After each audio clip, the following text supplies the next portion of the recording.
This meeting is being live streamed. I lost everyone. Smile, you're on camera, girls. Hello there, sit up straight. I am in my fighter mood today.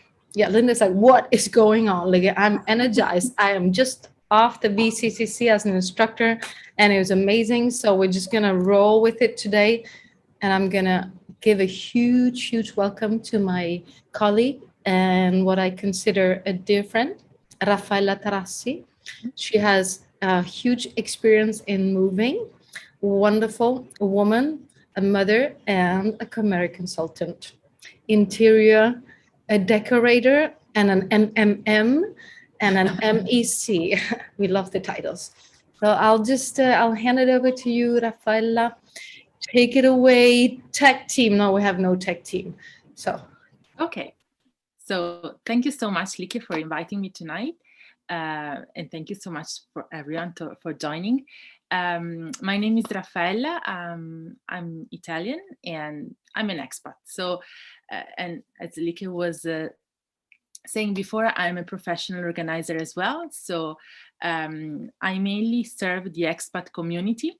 And this talk is about my experience with this community and the characteristics that are really that really characterize this group of people, which may seem small, but actually I found the research made in 2019 that was saying that there were about 66.2 million of expats around the world.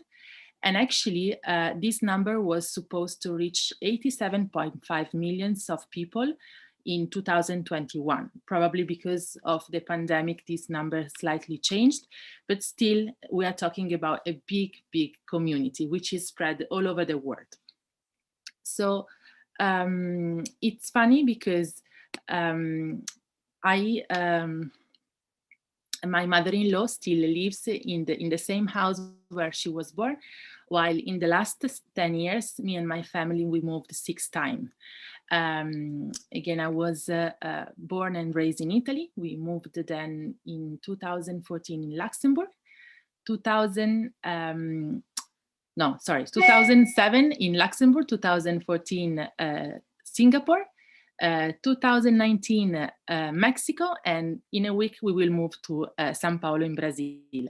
So I have to tell you, Raffaella, like my head is spinning from all the places you moved. Wow. We literally did the tour of the world, but it's funny and actually considering the expat community, we are a totally normal family, although all these changes may seem a little bit weird. But just to make it, oops, why doesn't it work here? Okay, what is an expat? So an expatriate or expat is a person residing in a country other their own country. This term is generally referred to professional, skilled workers or artists taking position outside their own country, either independently or sent by the employees. There are many reasons why people move abroad. Of course, the work is the main reason, but is not the only one. Some people are sent to another country by their own company, maybe because they have to take care of a particular project or to train the employees in the other country, or just to make an international experience from within the same company. Other people decide to move to another country because of their profile. For example, there are some countries that are really, really calling professional, for example, IT or in the pharmaceutical industry. Other people just find interesting and exciting the idea of starting an activity in another country. And then there are all the other people that, for example, the spouses or the rest of the family or friends that join, and then a community and a building, a community starts to raise and grow around a single person. And although all these people may have different characteristics in terms of socio-demographic situation, and actually their characteristics in terms of the expat lifestyle and attitude are very, very similar. One thing I was forgetting.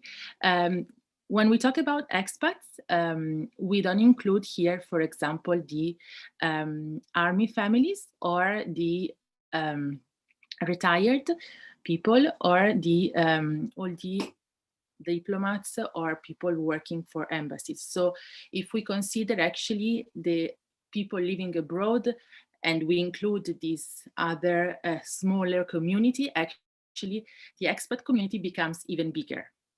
And people can move in two different ways, let's say.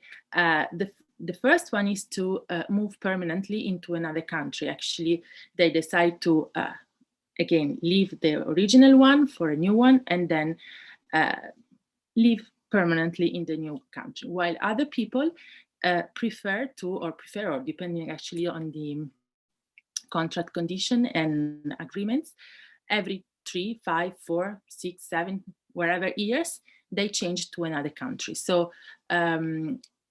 although we may have these two differences, actually the attitude of expat people with the new culture is basically the same, because expat people tend to incorporate, tend to include the new culture and the new tradition in their own daily routine, while keeping their traditions and their culture alive. I found myself. Sorry? I found myself in the 10 types of expats. I love it. That's good. I am the romantic that moved for love. Yeah. Yeah. It's funny. Yes. I'm actually too, because my husband first moved to Luxembourg. Then we spent 1 year traveling from Italy to Luxembourg. And when I found a job over there, I moved there too. So I'm a kind of mixture, but yes, a romantic as well. Oh, and Caroline is adding me too. Yeah. And I came to live with my spouse in Germany. Wow. Oh, wow. So this is a question that an expat can hear at least 3, 4, 5 times per year. What is home for you? Because actually, when we think about home, most of the time we associate to the idea of home roots, stability, a place where we grew up, or a place where we would spend the rest of our life, family, the fact of being close to our family. And all these things are actually something that an expat cannot even think about. I once talked with a friend that she's older than me, and she started traveling before me. And once she told me, I make my plans just 6 months ahead, no more, because who knows what can happen in life. So this idea of stability and continuing changing, it's not possible for an expat. So for sure, there's a strong attachment to the original country, although, as we'll see later, there's a strange relationship with the original country. What I noticed from my experience is that when people move to a country that is completely different, we can think about an European moving to Asia or to South America or to Africa. When we are outside, actually our brain is trying to decode everything, and it's continually exposed to new things. And this is something that is extremely stressful. And it can be anything. It can be the language, it can be some smells, it can be the humidity. I remember when I moved to Singapore, as the doors of the airport opened, I felt this super humidity on my skin. It was something that I never experienced before in my life. And it's something that I will always remember, because it was something completely new and unexpected. So when we are in a new country, again, there's this exposure to new things that is all through the day. And of course, at the beginning, it's stronger. And when we come back home, actually home becomes a safe place, and where actually we can discover the new culture at our own pace. We can actually select the things that we want to explore and include in our own daily routine. And at the same time, we can keep alive our own tradition and our own culture. And in case kids are within the family, actually, we can even educate our kids and transfer our own culture. This is the quote, is a poem from a Nigerian poet. I really like her, but I don't know how to pronounce her name.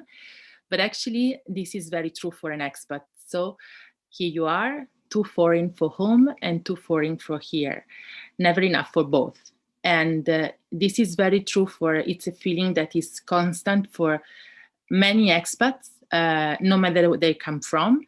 As soon as they come back to their original country, they feel kind of, oh, something is different. They don't feel anymore completely in their original country, in their original culture, but at the same time, they don't feel completely okay in the country where they are living now.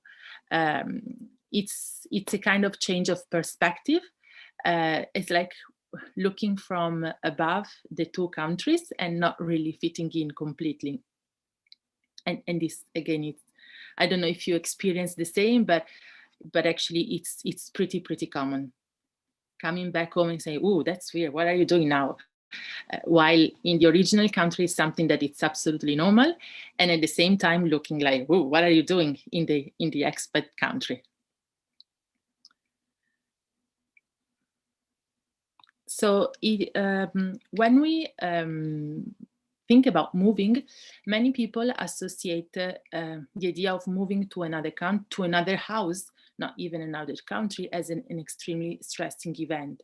I was surprised when I found on internet different researches saying that moving can be compared to the death of a loved one, or a divorce, or a major injury, or a job loss, because oh wow, that's really stressful. But what happens for an expat? Because I mean, again, people can move every 3-5 years. It would be crazy. And actually, it's not that it gets less stressful. It's just that people become more skilled and more aware of what happens. But this still doesn't make the process easy.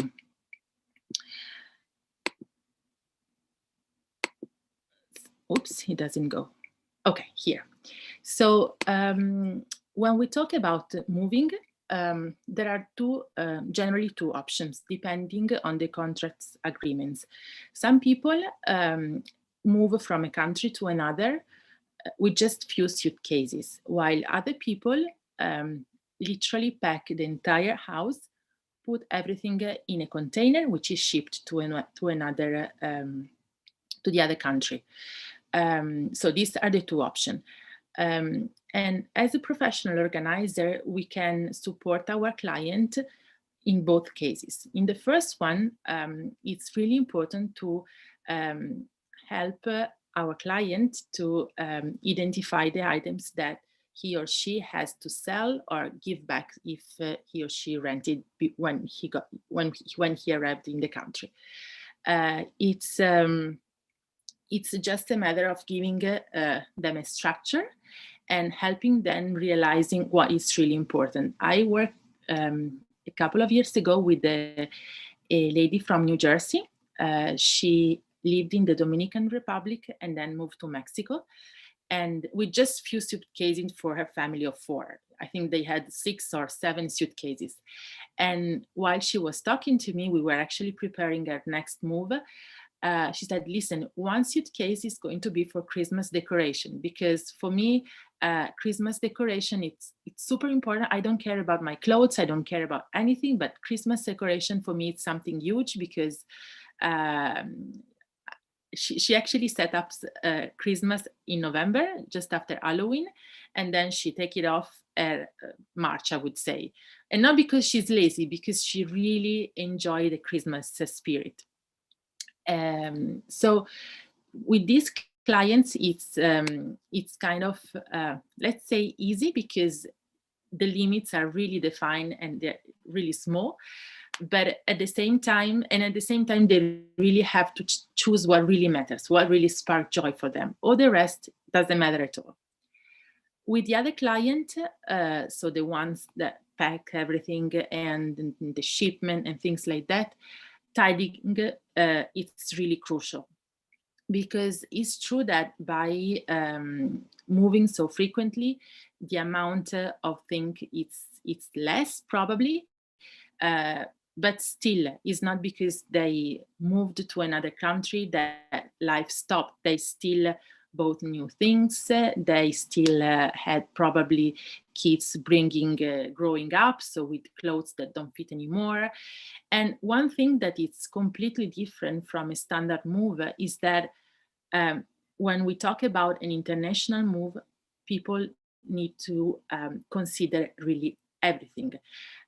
Because, for example, when we move from an apartment to another within the same city, we don't have to close our bank account, or we don't have to change our telephone provider. We don't have to sell our car. So there are many things. When actually an expat moves to another country, everything that he or she owns in that country needs to be considered, and a decision has to be taken. So as a professional organizer, again, we can support them by structuring, by going through, and by supporting their decisional process. A thing that I always do with my client is doing really a kind of chronological schedule. There are some things, for example, food. We start really doing a kind of a grocery list, because you cannot put, for example, flour in a container, or you have to drink all your alcohol or give it away, because everything that is edible cannot go in. Or in case, for example, of the car, till when do you need a car? Maybe it's worth to rent a new one. How do you want to sell some furniture? Things like that. So having a structure, it's super important. And I will talk about this a little bit later, but most of the time when we talk about an international move, a moving company comes to pack everything, because when a container goes to another country or another continent, there are some let's say issues, but it's not really an issue, but it's a matter of fact. They have to deal with the custom, or with different law regulations. So is the moving company that wants to be sure that what they move is what they really want to know what they are moving. And even if you pack, I would say all the moving company, they will ask you to keep the boxes open so that they can check that you put only things that are allowed to be moved from a country to another. So the next step, I'm sorry, super slow, but anyway. So the second step is the visualize. As we know from, it's a very important step. Is the second one in the KonMari method, to visualize the ideal lifestyle. Here, there's another things that can be tricky sometimes, which is that when a person moves to another country, not always knows about where she or he is going to live.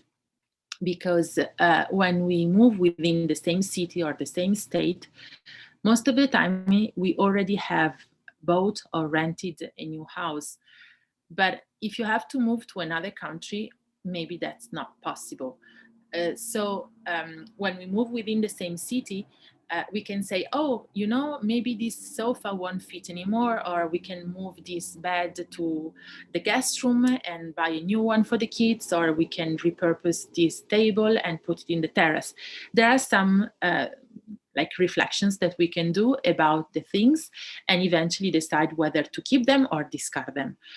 In case of an expat, most of the time what happens is that a person receives a proposal from the company, then they can have a look and seek visit to the new country. But the look and seek is not already the step where they eventually find a house. It's just to say, okay, we like this country, we will move there. Renting the new house will be only when they already accepted and they already are there in the country. So all the packing are done regardless how is going to be the house. Of course, it's possible to make, and this is very important to us, to the client, to make reflections like, this is my budget, these are the market options. So and make comparison with the current situation and the future situation in terms of square meters or numbers of rooms. Another way to support our client in visualization is by considering the lifestyle and conditions. I work with the client always in Mexico. She was from the US, and before Mexico, she lived in Guatemala. So she spent, I would say, 10 years in very hot climates. Her closet was full of summer dresses and beach clothes. And as she was moving to Washington, D.C., all these clothes were absolutely, I mean, it was pointless to bring all of them. So the only idea of knowing, okay, the climate is going to be different, maybe we can reconsider your closet, it's a huge step. Or I had a Colombian client. From Colombia, she moved first to Venezuela, then to Spain, and then to Mexico. And she noticed that the way that people dress in the office is completely different in Europe and in Mexico. So she brought from Europe all the suits and really serious office attires, which were, I mean, too serious for Mexico. So she decided to give away some of her suits. And this again are few ideas that can help our client visualizing what they can eventually bring to the new country. Raffaella, I just want to tell everyone, if you have questions, you're very welcome to ask questions during the presentation if anything comes up. I find that so interesting with clothing, because also between Denmark and Italy, there's a huge difference.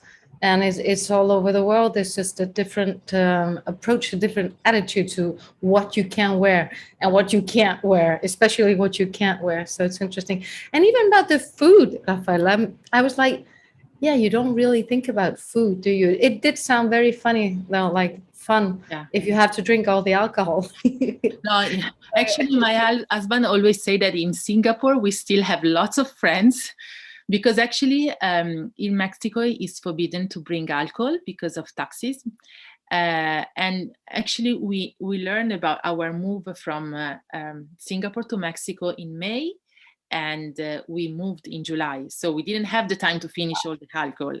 And we used to always bring bottles of wine from Italy to Singapore. So we had a very nice stock. And of course, in the last month when we visited our friends, we were bringing like 2-3 bottles of wine. And I was super happy. But again, food is always a huge problem, because there's a lot of waste, unfortunately. Because really you can say, if you move within the same city, okay, I'll bring the flour with me or the sugar, but I mean, if you can, is just unfortunately whether you throw away, and we know that most of the time we find expired food, but in that case you throw away even what is not expired, and this for me is always kind of I don't like it all, the food part. Yes, we have to consider it. Thank you, Raffaella. I'll let you continue, but just if anyone has any questions, feel free to ask or write the question in the chat box. But just to give you an idea, like when we moved from Luxembourg to Singapore, it was actually my first big international move. and most importantly, it was the first time that I was moving with a husband and 2 kids, and I had no idea at all. And I brought my Ugg boots to Singapore, which is like, seriously, like after a week I was there, I said, why did I bring my Ugg boots? I will never. So it's all kind of reflection that, or Yes. thoughts that you keep in mind. Like the climate is something super obvious, but no, it's not always super obvious. Okay, and I just want to add that Britta is with us. She says that she actually grew up in different countries because her mom worked as a travel guide, and then she lived in the US, and now she's in Switzerland. So Okay. we're a really international expat group tonight. Yeah. So the third thing is packing by category. As I was saying before, a packing team, a moving team comes to your place, and actually on day one, it can take between 2, 3 till 7 days. 10 days is the maximum that I've seen, depending on the size of the house and how much things you have. But on day one, they come with all the boxes, most of the boxes they will need, tapes and everything, and they start packing without a particular logic. I mean, it's their logic, but their objective is to finish, to work properly, because they are really. I never had any problem with packing stuff, but again, their objective is to finish. So it's very important as professional organizer to support your client and define a structure that will guide the packing team. And I always advise to pack by category, because as we won't know how the new house is going to be, most of the time there may not be a correspondence between the rooms or the layout between the old house and the new house. So it's easier to say, okay, these are all the boxes of the books. We'll see once we get there where to put them. But at least we know that everything from that category is together.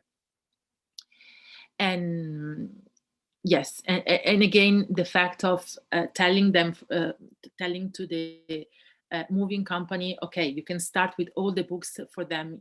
It's definitely easier than say, okay, you can start from there, then you have this, that. While if everything is together, you can even give them priorities, like all the books again, or all the decorations are together. They will know that they can pack them like a priority the first day or the second day, and then leave, for example, the beds or the few dishes that you may need on the last day.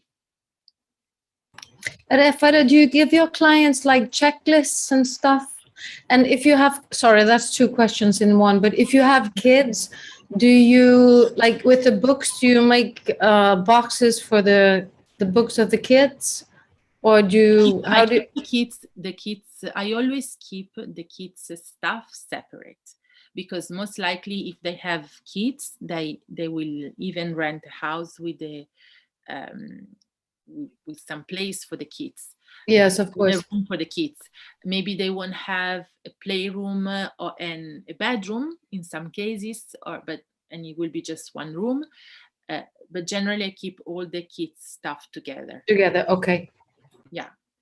And what was the other question? If I give a checklist? No, I don't give a checklist, because I know that I used to give checklists, but I noticed that they are already so stressed that I prefer to remind them, because really they have to think about, like, although if you're lucky and you work and your spouse is still with you, because it's very frequent that maybe the spouse leaves the country before, if the assignment in the other country starts before, and the other part of the couple stays in the original country with the kids if they have to finish school, for example. So if they are together and they share the task, it's difficult to manage both of them. So as a professional organizer, I think it's worth to support both of them with separate reminder, so that they don't confuse. while if one of the two person is alone with the kids, she's already super overwhelmed. That giving list is just too much. Okay, thank you. Thank you.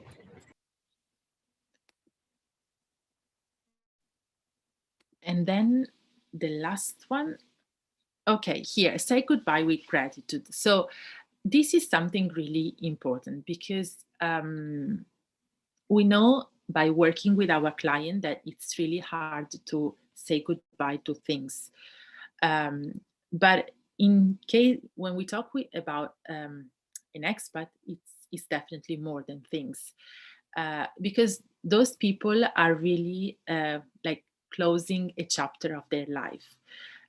They have to say goodbye to friends. They have to say goodbye to a lifestyle that they probably, hopefully, enjoyed in the last year. They have to say goodbye to a city that became their city, their home for again few years. So it's a process that it's not easy. We become really attached to our belongings because they remind us about our chapter again in a particular country, and especially because it's everything that lasts from that experience. We always say, we always hear when we say goodbye to friends, you can come back whenever you want. The doors of my house is going to be open for you. But we know that it's very rare to come back to the country where we had our expat experience.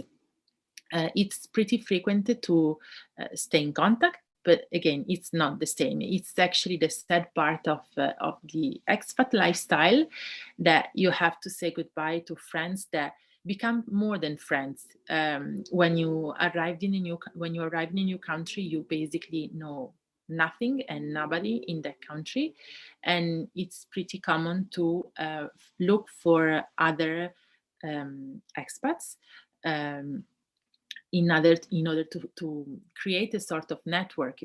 It's even common to, especially if you are very far away from your own country, to really create a sort of bond that looks more like family than friends, because you just have nobody you can rely on. And again, say goodbye is not easy, and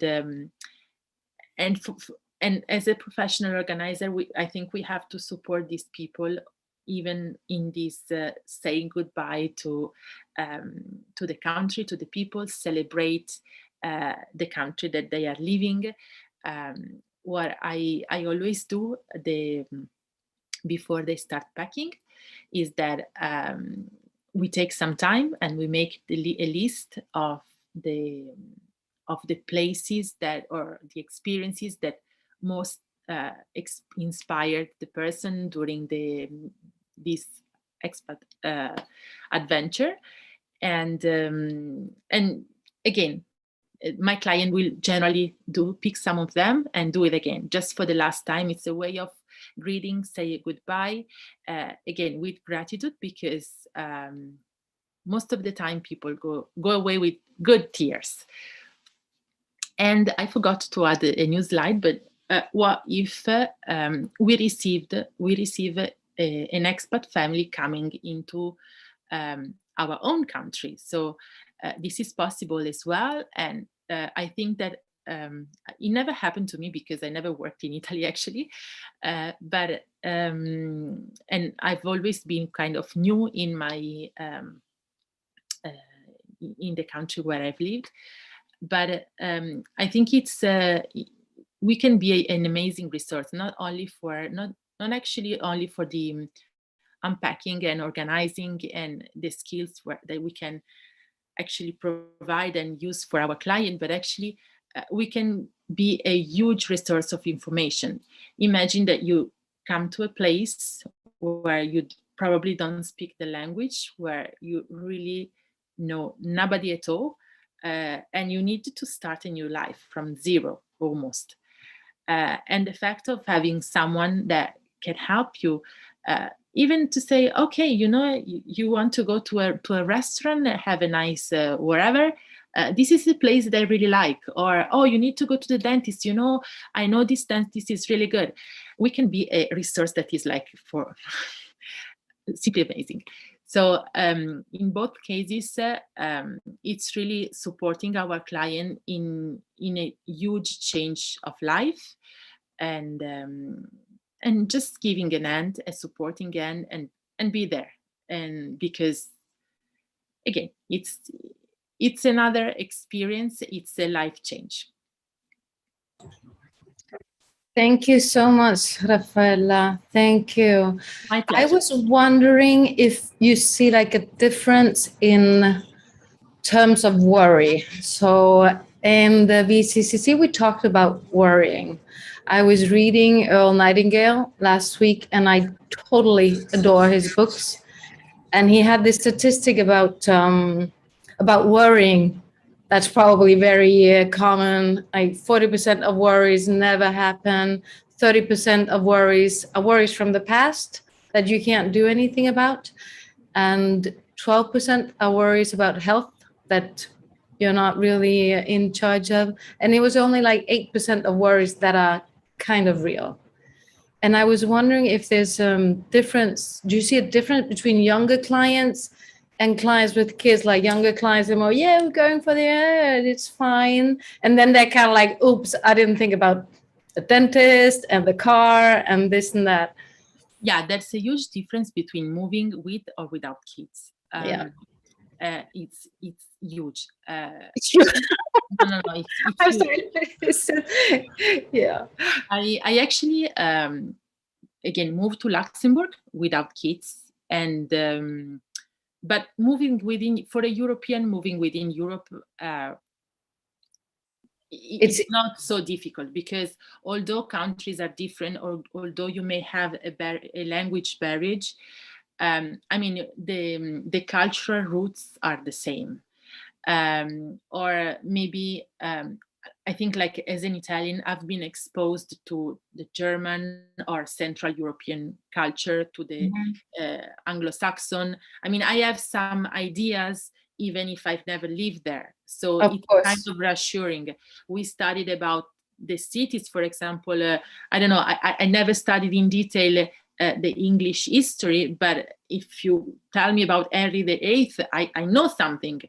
While if you tell me about the Chinese emperor or whatever, I have no idea. So if you move within Europe, it can be challenging, of course. It's not for everyone. I'm not saying that it's easy. It's still a life change, and it can be very impactful. But I don't think that it's so extreme as it would be going to another continent. And then when you move with kids, your priority shifts, and your kids become your priority. So especially, it doesn't matter if they are young or teenagers, it's the same, because in both cases the parents tend to protect their kids a lot. They want them to be safe, feel safe. There are many I don't know if you have ever heard about the third culture kids. It's a big branch of studies that is done on kids, that, like, on expat kids, because they tend to assimilate all the different aspects of the different culture where they live in, because while us as a parent, we grew up in a specific environment, within a specific culture. Like, I can say I was born and raised in Italy. My kids know. Like, my kids, we left Luxembourg. One was 5 months and one was 1 month, 1 year and a half. Then we went to Singapore, and then we went to Mexico, and now to Brazil. Where are they? They are a little bit of everything, because they still, when we went to Mexico, their first best friends were Asian kids, because of course for them it was easier physically, probably, I don't know why, to interact with Asian kids. Even the way that they were playing together, or their facial expressions, it was reassuring for them. So when you move with kids, your priority are the kids. when you move very young, I mean, you really want to enjoy life, because it can be a really nice life, to be honest. Yeah, I'm just gonna add, like, even if you move with kids, you really want to enjoy life too, right? Yeah, but no, you were talking about worries.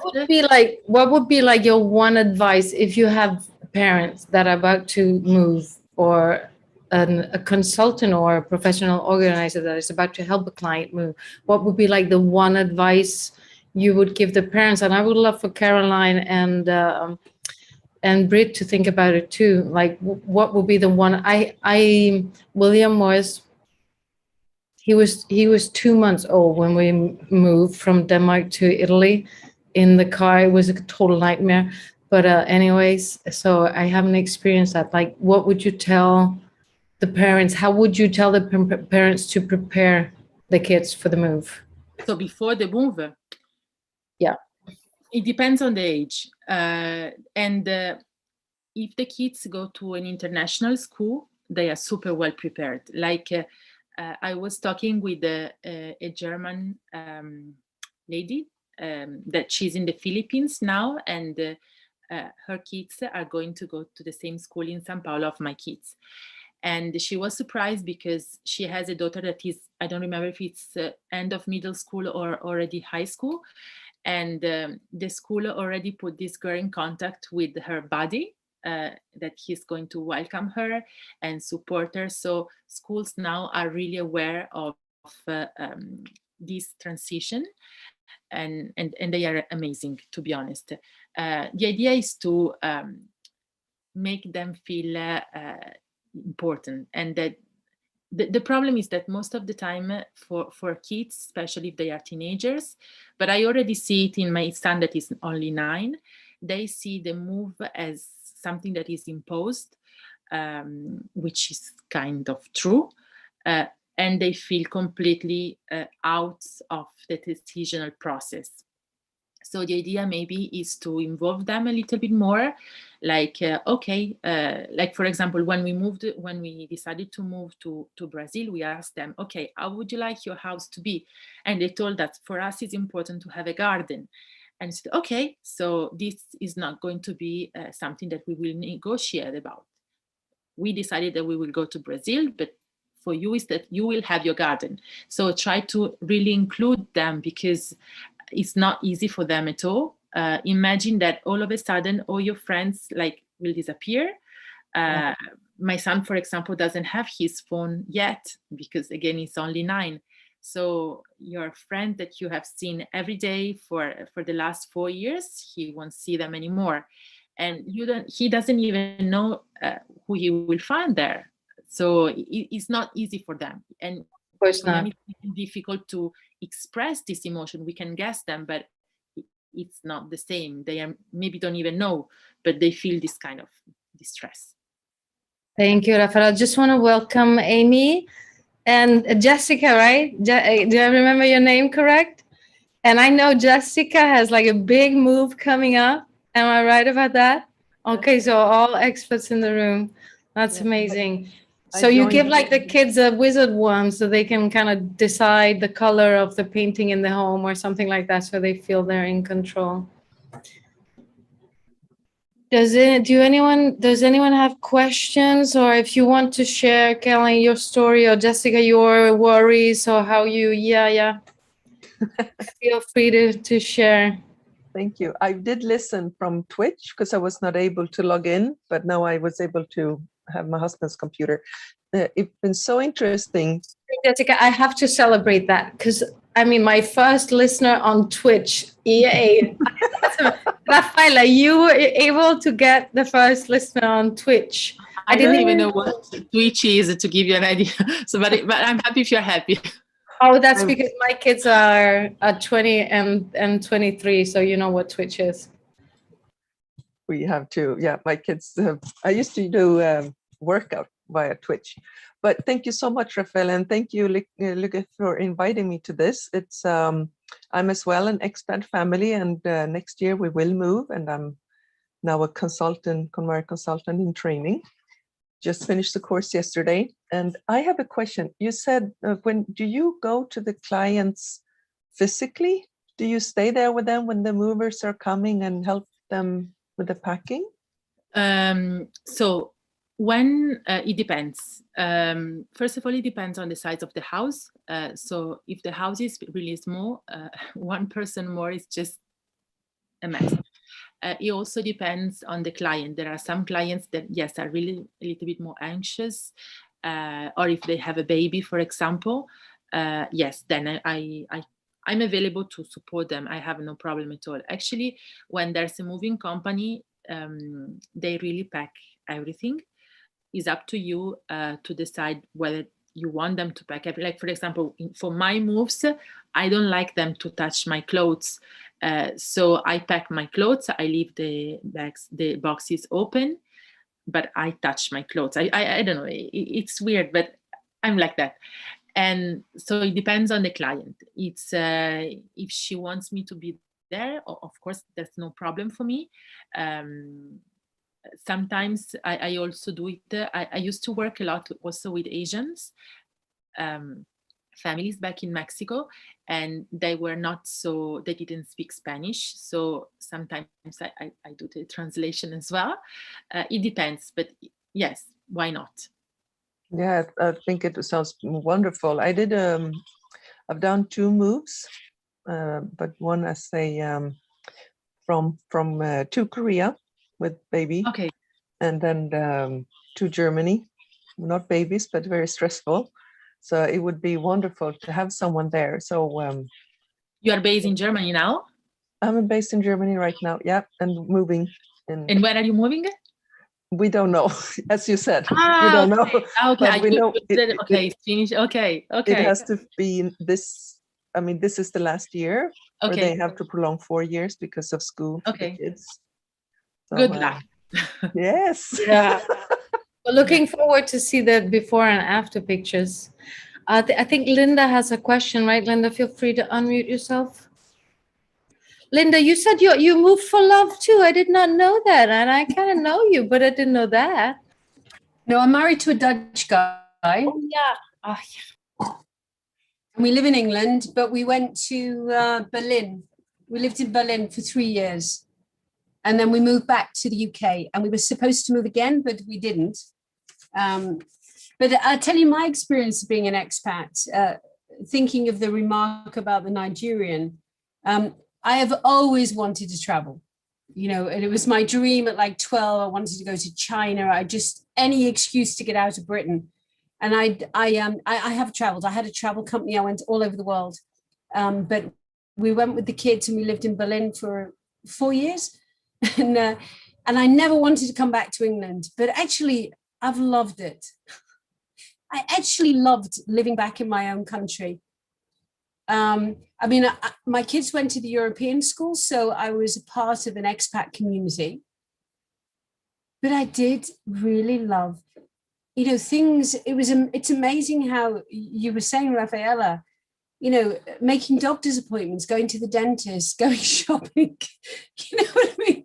It's like you didn't have to engage all your brain to do it. It's like. But for me, Linda, also, it's very hard when you get kids. Like when I moved to Italy, super fantastic. And then when you get kids, it's like, oh, they don't have their grandmother from your side. They don't see their aunt.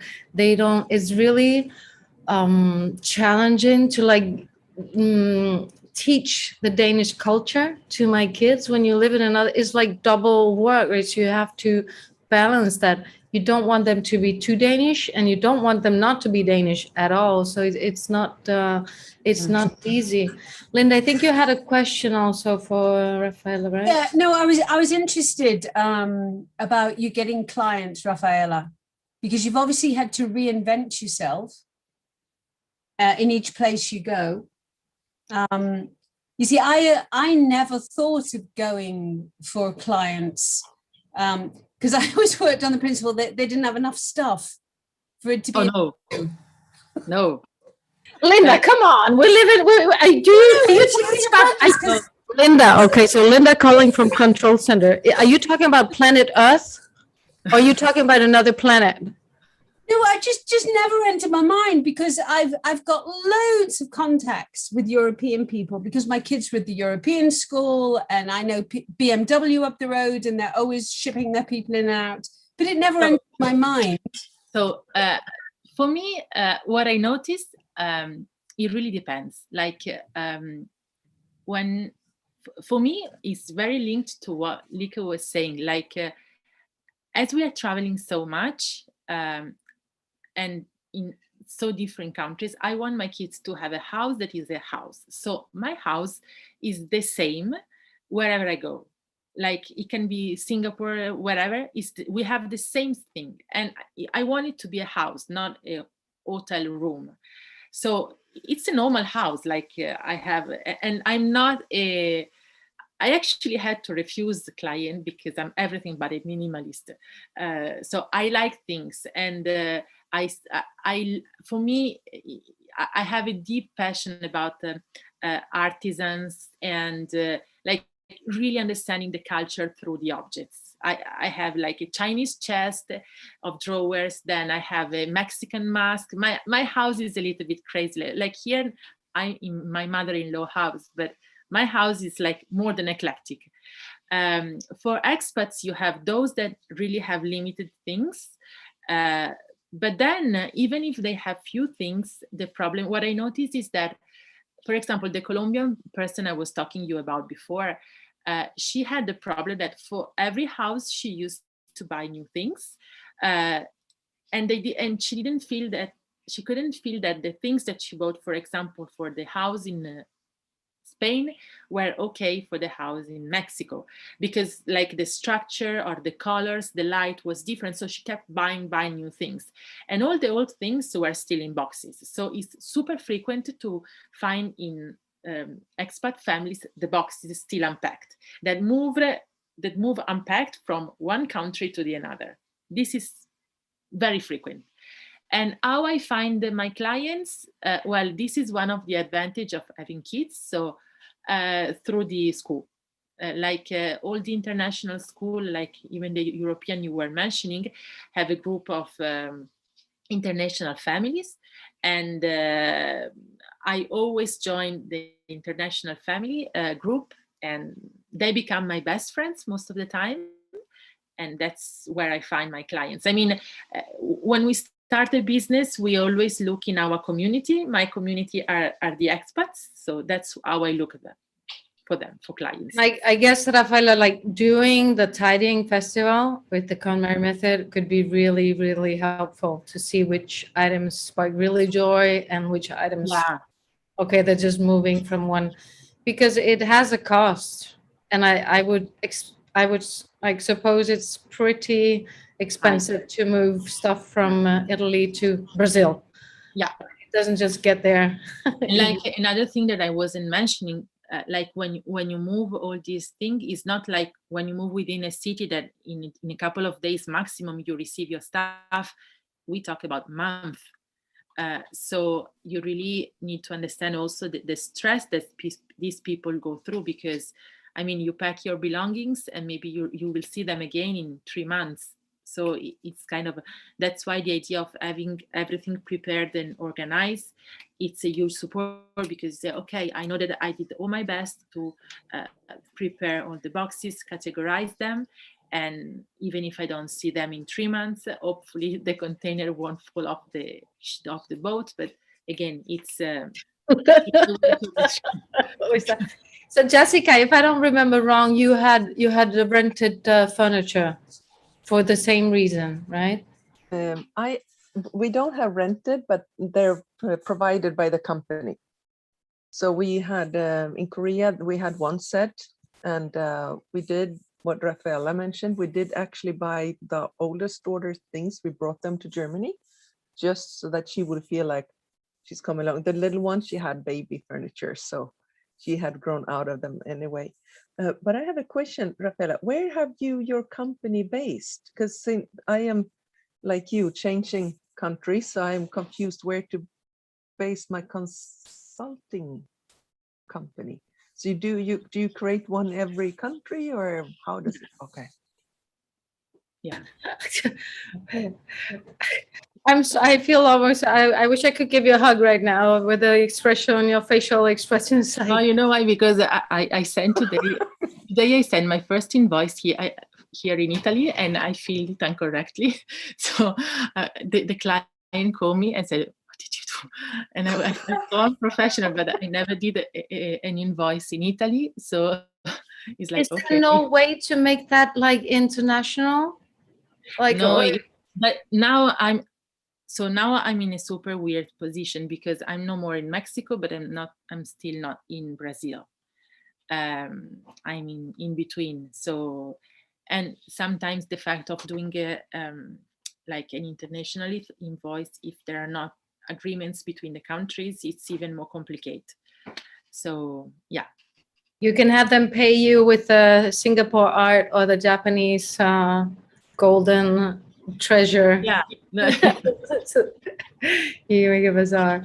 So I think Brit is with us. She's saying so because she just went out with the dog. But or if anyone, Caroline, if you want to share Amy. Amy, where do you live? Because I can't remember. I'm in New York. I'm in Long Island. You're in New York, you're right. A little New Yorker girl. Yeah, I'll have to go back and listen to the recording because I didn't get to hear the bulk of it, but I just wanted to join to be part of the discussion and hear you live. Thank you. Did you move in your life? Did you do any moves? Yeah, my husband is a doctor, so we had to move every different stage of his training. So first we lived in Philadelphia, then we moved to New York City, then we moved to Boston, and now we're in Long Island, New York. And so I've lived in so many places, and we have moved as a family every like 2, 3, or 4 years. Like, and now I don't know what the housing markets are like internationally, but it's everybody is leaving the cities because of the pandemic. Everyone wanted to go to the suburbs. So we're in like a total hotspot because we're only an hour from we call it the city, New York City.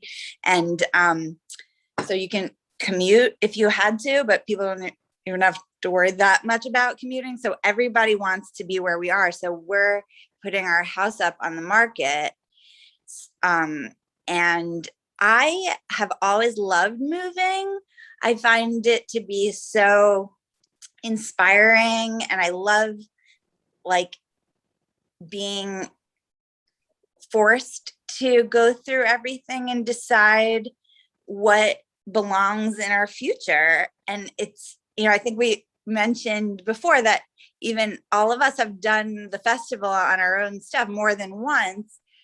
And it's just, I think it's a great opportunity, and I feel lucky to be able to go through it again. Like, all right, I have another move coming up, and not everyone feels that way, but I'm like, what is wrong with her? Like, no, I'm just kidding. I totally agree with her. What would be your number one advice? Because I know you have kids. What would be your number one advice to prepare them, to help them? Just like Raffaella said, like make them choose something so they feel they're involved. I think it's a big worry for parents. Like if I were to move with my kids somewhere like 12 or 9, I've moved 27 times in my life. So I know what it feels like to start out in a new school. A lot of times did that.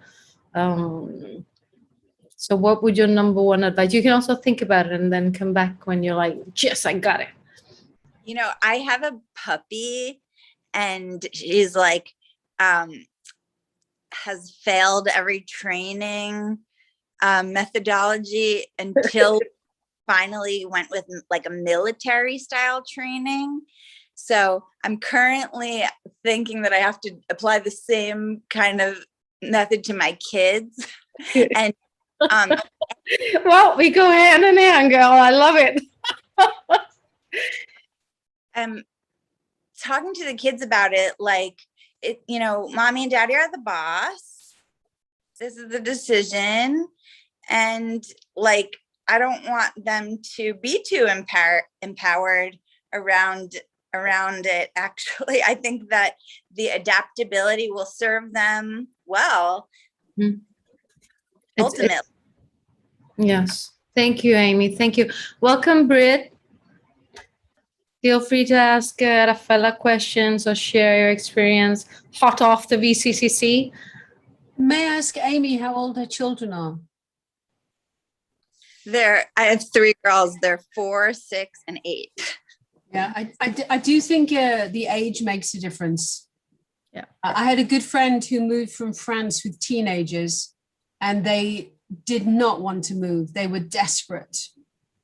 So she actually made a real effort to find a school, and she found the school that up the road from us, the European school, where they could go into the French section. So in a sense, they were going to move. There was no choice in that, but she was able to soften the blow by moving them into a French. They could continue their French education, so it softened it, and they've done really well. That's our situation with our girls.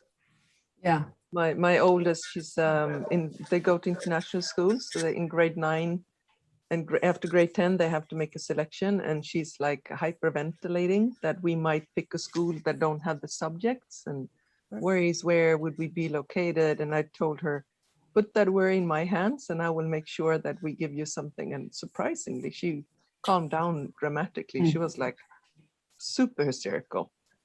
First, she thought she's we in the stage where the 2 years are together, right? Yes. So she's 9 now. She have to do 10. That's why I said either we have to move next year or we have to move in 4 years. And we've already been 6 years in Germany, so there's no way they're going to prolong it for 4 years.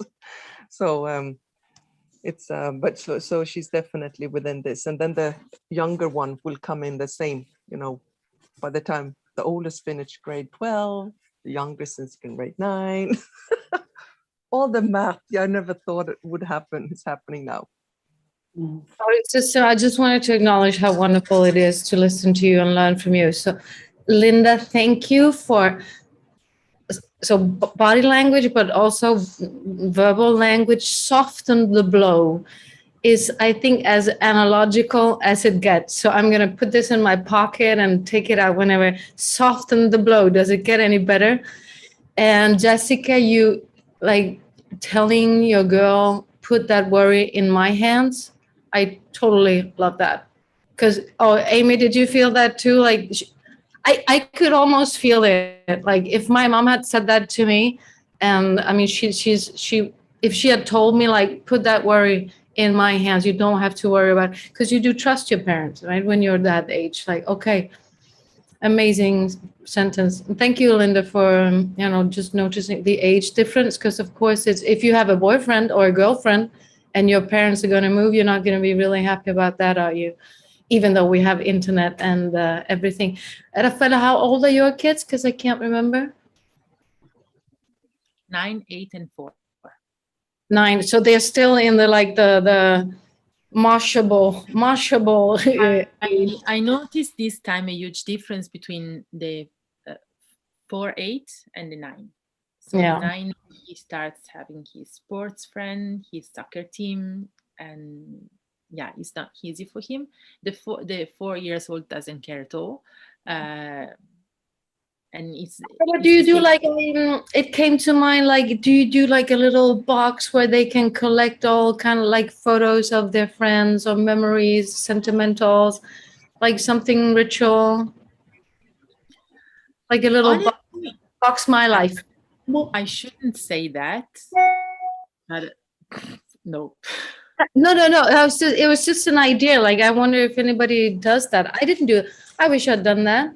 Britt, I'm sorry, I said that. So Britt Berger, that is the Italian pronunciation of it. Britt Berger, that is the Norwegian, maybe. Can you say like how it's supposed to be pronounced? Like, I mean, in the US they call it Britt Berg. Britt Berg.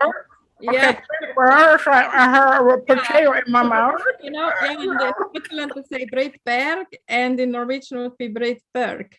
So it's all different, wherever you go, you're a different person, like for real, not just the name that is pronounced differently, but you become a different person. I mean, even the language, like when I speak English, I'm a different person than when I speak French or German or something. But it's interesting, of course, you always have to see the positive thing in it. But it is, also for the children, it is it's like different personalities or something, I think. My kids used to, when they were little, they used to always ask somebody, what language are you? Yeah. What language are you? Yeah. What language are you? It's true though, because they're so intuitive. You're a different person, you behave differently, your whole body language is different, everything. It's weird, You even your body language is not different. Yeah. No, I'm sorry, Britt. No. We'll check it out later. We'll check it out if it's different. Okay, the body language maybe not, but in a little way it is maybe no. Yeah, we got a little triangle here, but it's okay. Caroline, did you want to say something? Yeah, we moved about a year and a half ago, but we actually only moved 10 minutes down the road. And that's kind of frustrating, isn't it? Like, yeah, I was super excited. I'd got moving envy because friends had moved and I'd seen them pack everything they wanted to keep, and I was like, I want to do that. So I did our tidy festival before we moved, and it was great. And we moved house so that my son could have a bigger bedroom, because all he had room for in his bedroom was a bed. And we moved 10 minutes down the road, and it was a disaster. He had this big bedroom in the new house, and he just felt so uncomfortable in all this space that he ended up swapping bedrooms with his big sister the Christmas after, because he just didn't like the house. He couldn't cope with it. So you do things for, I think, sometimes what you feel are the right reasons to give your kids what you think they need and want. Little bastards. Yeah. Who said that? And then it took us a long time to settle him in here. So yeah, it doesn't have to be a big move for it to cause problems for the children, definitely. But living here in Germany, I've met an awful lot of people that have moved over here from other countries, and it is the children that cause the most worry for everybody and that take the longest, I think, to settle in. And I think very often as well, and I think it's more mum very often than dad, they put their lives on hold in the new country to try and get the children to settle in. And in that time, they lose themselves as well. They don't have time to find their own place, and then start to feel a bit lost once the kids are okay. And then mum's left sitting there going, well, what about me? So I think that's really important that they're aware of that. I think you're really, hitting a hot topic, because in general, not only people that are moving, I think parents sacrifice a lot for the kids, and sometimes it really hurts the relationship. Whereas I try to tell my clients, like, happy kids have happy parents, and if the parents are not happy, there's no way the kids are going to be happy. And definitely through the Tidying Festival, that can help. I would actually love to hear from all of you that's been moving around a lot, if you have like what items like they move with me every time. I never let it go. If it's the electrical old dinosaur or a sentimental, whatever it is.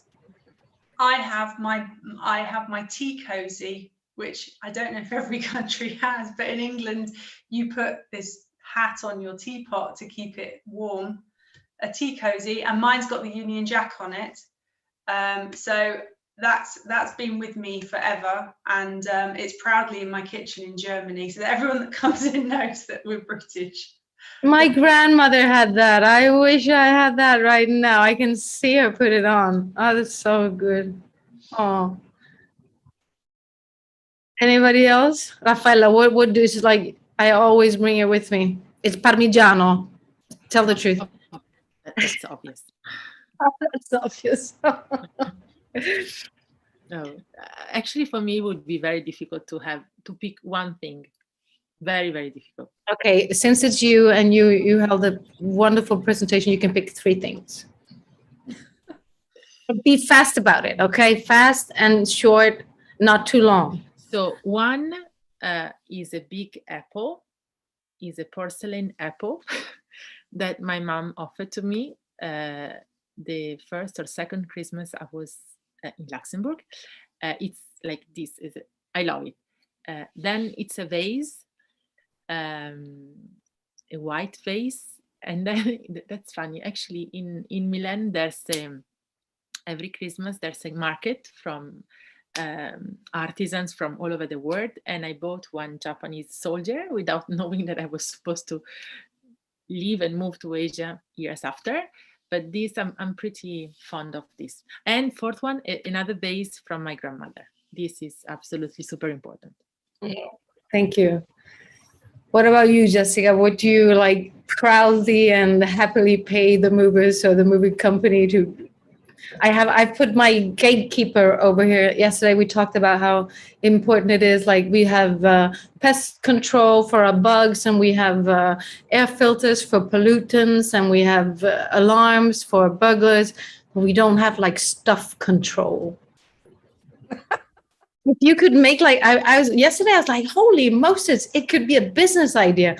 Like if you could, I don't know, make some kind of system that makes like, okay, so this sparks joy for Lykke, this sparks joy for Caroline, and when you put the stuff in there, it's like beep beep beep, it goes red, it goes green. You could make tons of money, but they would put us out of a job. So do not, I will cut this out of the recording.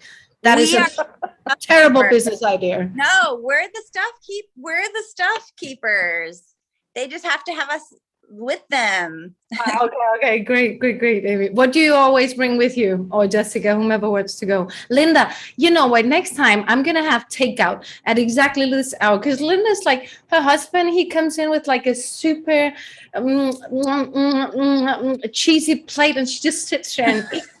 So I'm really sorry. I just never managed to eat. Don't say you're sorry, because it's not true. Do not say you're sorry because you're not. I am. I was hoping nobody would notice. I'm not sorry. Trying to be discreet. Thank you. Okay, over to you, Amy. Sorry. You know, I'm getting better and better at KonMari, and I am my own ideal client. So I find new things at each stage that become the most important thing to me. So I haven't really had anything other than this one t-shirt from college that I can think of that I've kept all the way through. I don't know. I'll see what happens in the next iteration move. Looking forward to it. Anyone else? Brit, what comes to mind? Brit, I can't believe that I'm saying it with an Italian accent. Brit.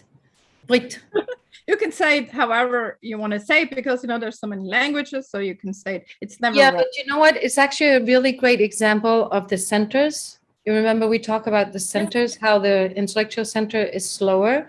So Lykke, she wants to say it with a Danish pronunciation, but my moving center is faster, so it just says it before. It's a great example of how it works. But you know, it's like going to Starbucks. They always say, "What's your name?" And I say Brit, and then it says Brad or Brad or God or something. I mean, it said mine. They wrote my name right, like, or correctly one time. So it's always interesting. What is it going to be today? Yeah, Brad. I was Brad.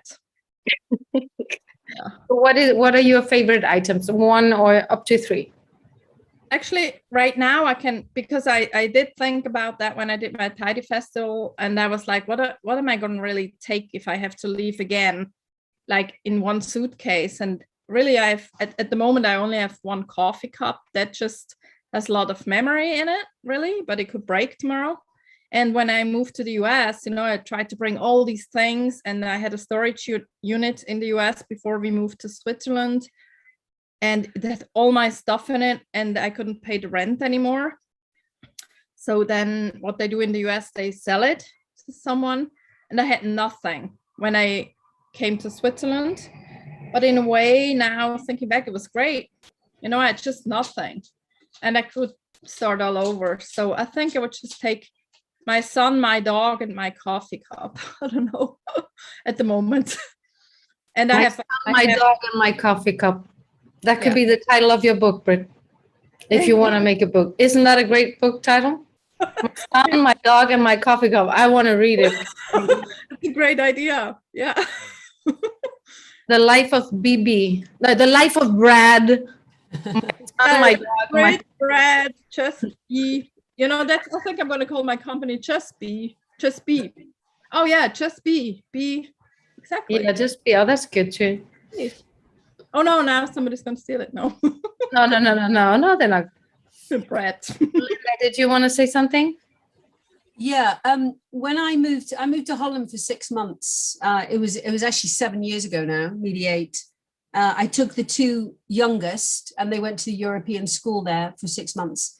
And we rented a house. And I did take some things with me, but not much. And do you know, I think it was the most peaceful time of my entire life because I had nothing. It was fantastic. I did actually buy too much stuff while I was there because I couldn't get it all in the car. I had one of these big Citroën Synergy cars. But it was the most peaceful time. So I think when I got into the KonMari, I remembered that. And the way I feel now, in all honesty, I could walk away from my house tomorrow with no problems at all. I feel the same, except for my dog and mine is pressure. Yeah, okay, maybe the kids and Henk, but yeah. I was really. You say that again without putting your hand behind your neck. You say that again without putting your hand. Oh my goodness, I'm going to talk about something else. No, I'm going to talk about the same thing. I read this book. It's called The Joy of Less. You probably know it, but it was new to me. And she talks about, you know, how they teach us that more stuff is more happiness, whereas more stuff is more stress. And she makes this whole like, so you see an item, you want it, you go research it, you go see if you have money for it, or you go loan some money for it, and then you take it home, and then you have to take care of it, and you have to get insurance for it, and then you have to be scared, you know, if someone is going to break it, and you don't even know if it sparks joy. And some people, they buy stuff that they don't need for money they don't have to impress people they don't love. I think it's Marie's book, the Spark Joy and the Life-Changing Magic of Tidying Up. This one comes right after those for me. The Joy of Less is really awesome. And Minimalism Collection, that is, it's like, just, you know, how can I have, what if you just thought for 1 second that I had 50% less of what I have now? How much time would I have that I don't have to worry about stuff? Because I don't think we really think about it, like how much it takes off with insurance, and even a dog, you know, I can be scared about it sometimes. I have insurance for her. Great book. I think it's an amazing concept, Linda, that you could be able to walk out. I had this ready yesterday and I didn't show it. Like I have this, because the house next door went on fire last year and the flames came up my building. And I was like, okay, I want something that I can just grab and escape the house with. And, you know, there's a couple of rings of my mom, some letters, some photos, and an old wallet and stuff. So I'll just grab this, because there are some things that are kind of like hard to get again, the passports and all those troublesome stuff. But besides that, me too. Mm-hmm. But, you know, like, for example, the passport, it's a huge thing that we think about documents, but actually all the documents can be redone. I find definitely more tricky to say goodbye to things that I know I will never be able to have back. I don't know why there's this huge attachment to documents and passports. Like you go to the... Because I have to go to the consulate. Yeah, for you it's more tricky, but still it's manageable. Of course it is. Of course. For me, for example, I think that I like to have lots of things. Again, I'm not a minimalist anymore at all. and I will never be. I don't know if I compensate the fact that, again, as I was saying before, I don't have roots and I don't have my home, that I like to have things that I know that are my things, because I don't have my home. But as long as they spread joy, you know, Raffaella, that's no problem. But I think we do have, so like the average, I looked up statistics yesterday, and the average American household has 300,000 objects. Do you think you have 300,000 objects? I mean, I think it's relative how much we think is a lot. Absolutely, yes. Absolutely. Yeah. We came very far from the expat. Yeah. What I would love to, because I think it would be really interesting to work with clients like that, because you can make a huge difference taking them through the festival before they move. Rafael, do you have any advice, like how could you get clients like that if you don't know people like you do? Like you have a whole community of people that know you and give you credibility, and they know you've done it a lot of times. One thing that you can eventually do, it's like language schools. Check with relocation companies, of course. Almost every big city has a relocation companies. There are some of them are like worldwide, and actually it's something that I wanted to try. I didn't do it in Mexico because I used to live not in Mexico City but in Guadalajara, which is smaller. So there were not really big international companies. But now in São Paulo, I will definitely reach out to this company and say, hey, if you have clients coming over and they need a professional organizer, here I am. So then the schools, international schools, language schools, it can be tricky because, I mean, not always the expatriates go to the language school, and most of the time is privately.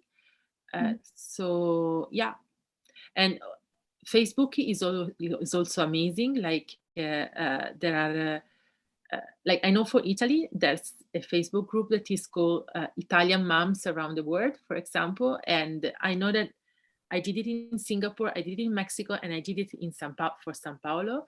The first thing I did was joining the Facebook group for women, foreigner women in, and it's an amazing resource. That's awesome. Thank you, Raffaella. Okay, does anybody want to share something else, like your advice or experience or food, snacks, coffee, whatever, body language signs? There were very few body language signs today. Very few. Right, Linda? Did you get any?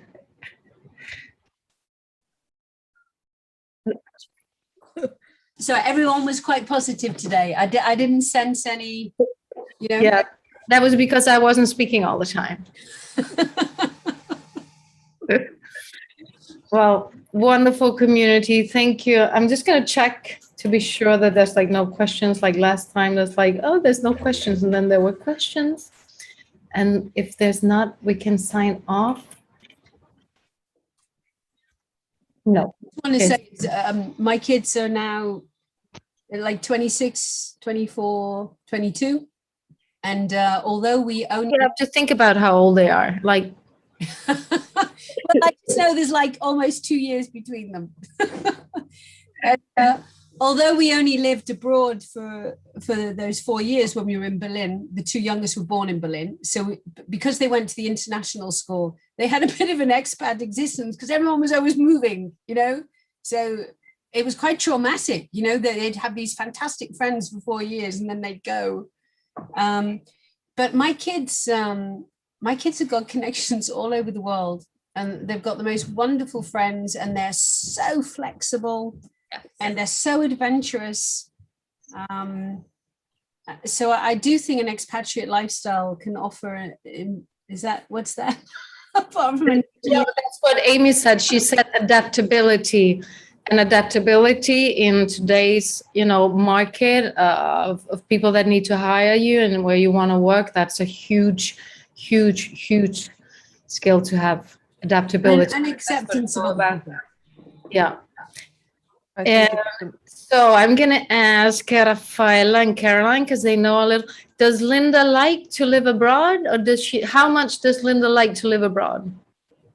I think she likes to live abroad. How much? Like from 1 to 10? About 5, because she's happy to be home.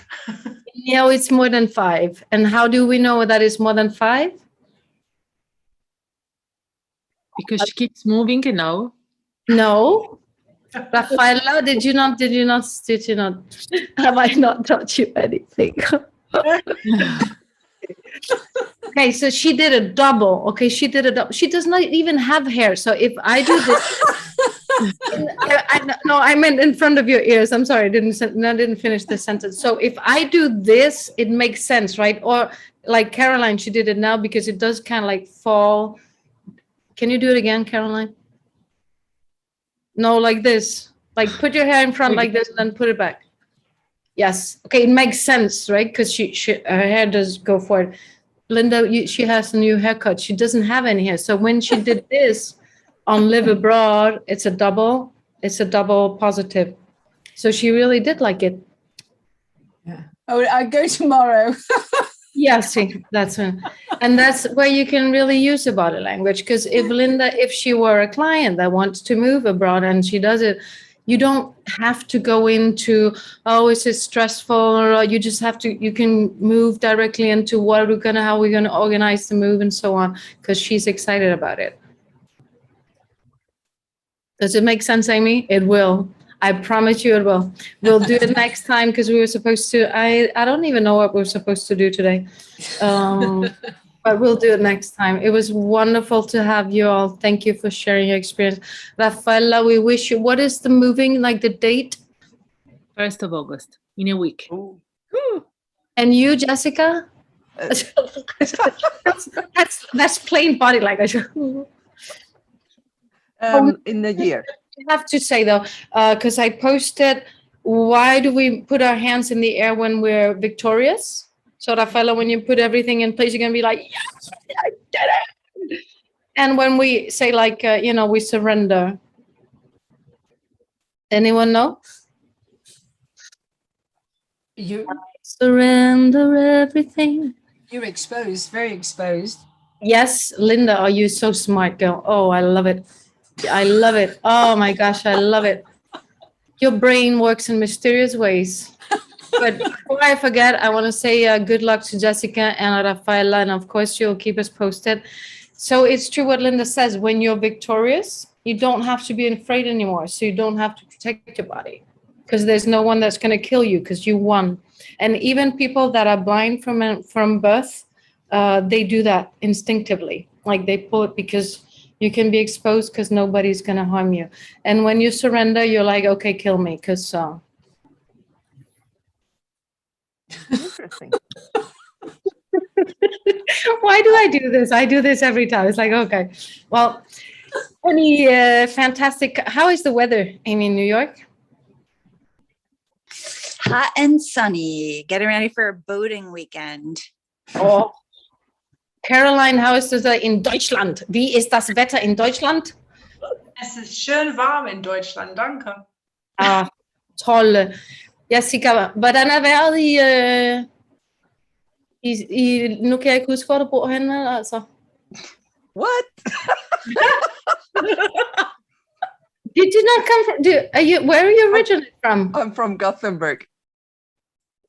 Oh, so I'm not offended. That's a different country. No, my Danish. Hvordan er vejret? Hur är vädret? It's beautiful. We have beautiful sunny. I went swimming in the salty water today. I had to change my accent. I know, I'm terrible with Danish. I have some friends. Oh my goodness, terrible. I know. My kids used to say, Mom, they nearly speak Swedish. I'm like, yeah, only nearly. Okay. Raffaella, we maybe finish up with something Spanish. Mexico. No. No. In Spanish, that Mexico means now. I'm in Italy. that means no. So no. In Spanish, that is no. I'm going to take us off live streaming. Thank you for watching.